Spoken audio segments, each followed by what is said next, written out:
Hi everyone, this is Beth. Today I'm sharing Chapter 1 from my new book, The Seeker Awakens, a reflective allegory inspired by the teachings of A Course in Miracles. This chapter is called The Decision to Begin, and it describes the moment the seeker first hears the inner call toward awakening. Settle in, take a breath, and let the story speak to your heart. Chapter Overview. This opening chapter introduces the seeker at the moment his spiritual awakening begins. A subtle inner guidance calls him forward, leading him through symbolic experiences that echo the teachings of A Course in Miracles. This chapter sets the foundation for his journey of forgiveness, healing, and self-discovery. Chapter 1. The Decision to Begin. One day, as the seeker wandered through a land constantly covered in heavy clouds and dark mist, he wondered to himself why he stayed in such a place. It was utterly miserable where he lived in the land of illusion. Sure, there were moments of happiness, but they were few and far between and never seemed to last. Overall, he found he was completely fed up and tired of the place. He had been living in the land of illusion so long that all he could recall about his homeland was a vague feeling that he had made some sort of mistake in leaving there and wanted to return home. He wanted to make a new decision, another choice. He wanted to leave the land of illusion, though he did not remember where home was. Quote, I must have decided wrongly because I am not at peace. I made the decision myself, but I can also decide otherwise. I want to decide otherwise because I want to be at peace.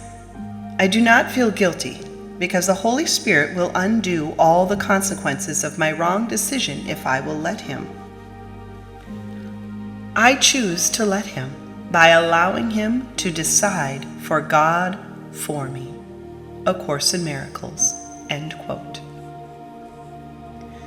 The problem was he was unsure of which path to take. And then, just as he was wondering this question to himself, he felt a small inner nudge, almost imperceptible, but it was enough. This quiet, unassuming inner voice whispered to him through wordless, soft inspiration. Take the path of love. Who are you? Wondered the seeker, for he had never heard this voice within himself before. Perhaps the decision he had made had triggered it, but the voice did not speak again. He wondered if it was his imagination. But then, even if it was, it seemed like good advice. And so, the seeker began his journey from the land of illusion to find his home, the land of heavenly truth. As with going on any long journey, a bag must be packed with necessities. The seeker realized with some trepidation that he had accumulated quite a lot of heavy belongings during his time living in the land of illusion. He also realized that since he had no intention of coming back to this place, he had better take everything he valued. The bag he packed was enormous, and he could scarcely bear the weight of it upon his back. Indeed, it was so great a burden, he gave it the name guilt. As the seeker left his home and wandered into the wilderness, he sought a path to take, and soon he met a fellow traveler named Lightworker. Lightworker. Hello there, friend. How are you? You look lost, and that is not good considering your heavy burden. Lost ones travel far and long. Seeker. I am looking for the best path away from the land of illusion. Do you know which I should take? Lightworker. Well, it would be in your best interest to first put down your heavy burden. Then the way is fast and light. How did you come to gather so much it nearly breaks your back? Seeker.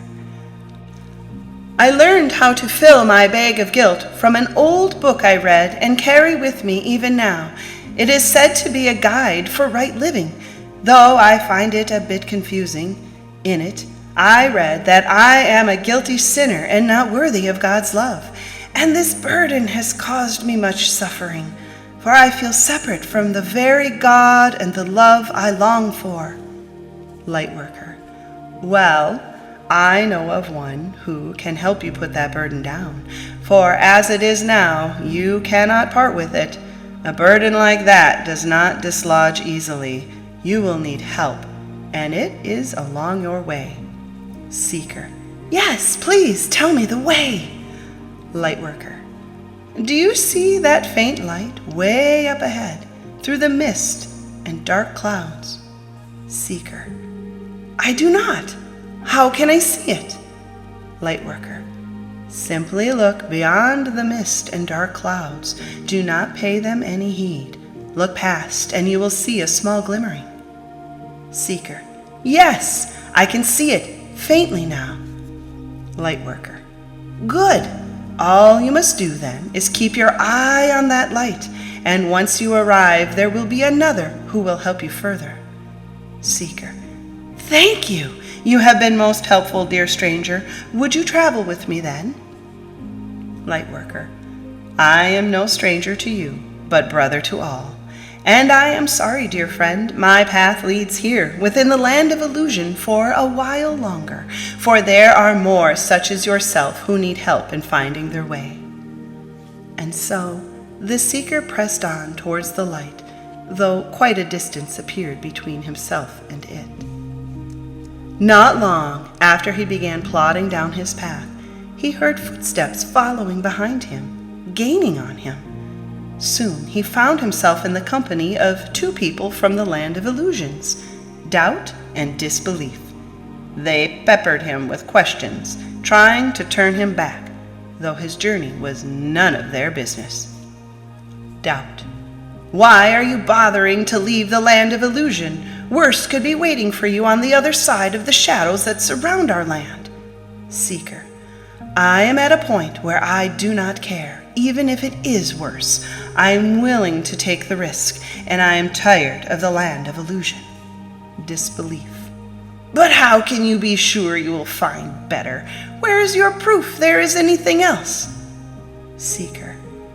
I have no physical proof of better or anything at all, but I at least have to try and see what I can find out for myself. I only know I do not want to stay here where I've been. Disbelief. You have my curiosity. Perhaps I could come along with you on this journey? Seeker. You may, if you are up for it. We go towards that light in the distance. What we will find when we get there, I do not know. But Lightworker told me of it, and so I must trust he knows of what he speaks, for he is from that land. Doubt.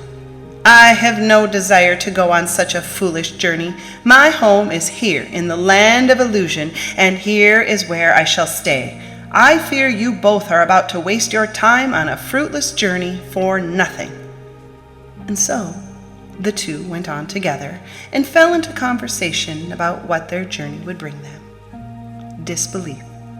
I would like to know more about where it is you are going. What is it you hope to find that is better than what we had in the land of illusion? Seeker. I hope to find peace, but not the kind of peace that comes and goes, such as in the land of illusion. I desire peace that has no end. This is what I heard can be found where we are going. Disbelief. And what is the name of this place? Seeker. The land of heavenly truth. It is far beyond even the light we are headed towards, and I do not know the way after we reach the light, but Lightworker told me there would be another who could help us further once we reach him. Disbelief. Peace with no end certainly sounds nice. What else? Is there more? Seeker. Oh, yes, quite a lot more. There is eternal life as well, and boundless joy. Disbelief. Go on, is there yet more? Seeker. Indeed, There is abundance for all in a way that no one experiences lack of any kind. And love, so much love that the heart never feels lonely again. Disbelief. I am liking what I hear. Gladly then, I will go with you to this place, whatever the cost, whatever the obstacle. Let us hurry with all our strength to get there all the faster. Seeker. I am going as fast as I can. It is this burden that weighs me down so that I can hardly keep pace with you. I long to be rid of it. But again, I know it will not come off my back until I find my way to the light and the one who knows how to lift it from me. Continue the journey. Thank you for listening. If this chapter touched you, the Seeker's full journey continues in my book, The Seeker Awakens. The full journey awaits. Walk with Seeker through heavenly realms, shadow landscapes, redemption encounters, and the final union with the Christ itself. You can find the links in the description below. Wishing you blessings and peace.